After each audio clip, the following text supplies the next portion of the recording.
lithi iBhayibheli ncwadini kaPetru abaningi bacabanga ukuthi inkosi ilibele.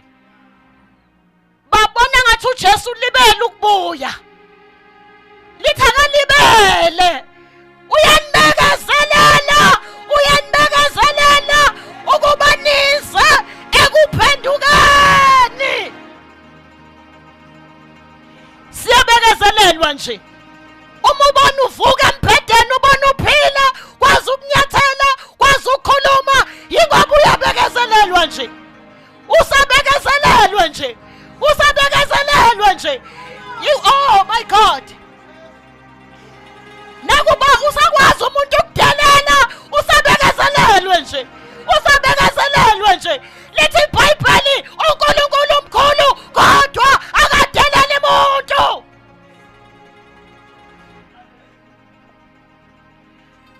Sisabekezelelwe nje. Ukuthi uphathwa ikhanda ubona seliphelile, ubekezelelwe. Iyabuya inkosi. Singapheli isikhathi sokubekezelelwa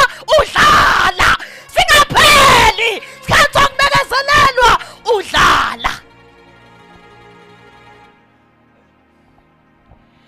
Abaningi siphele bedlala. Saphela. Bayophaphama lingasekho ithuba lokuphenduka. Sisethubeni lokuphenduka. Kuphendulwa nganeno. Hayi ngale kwethuni. Angikhathali ukuthi zithini intshumayelo ekhona kulesi sikhathi, kodwa iqiniso linye, uJesu uyindlela neqiniso nokuphila. Babusisiwe abanenhliziyo ehlanzekileyo, bayakumbona uNkulunkulu ngoba asisonteli ukuthi sibe baningi. Asisonteli ukubukana, kodwa sisontela ukuba iguqulwe impilo yethu kulesikhathi sokubekezelelwa.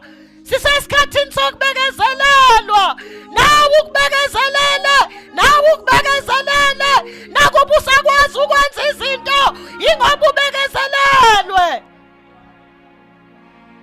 Nakuba usamshaya ufuna ukumshaya, ubekezelelwe.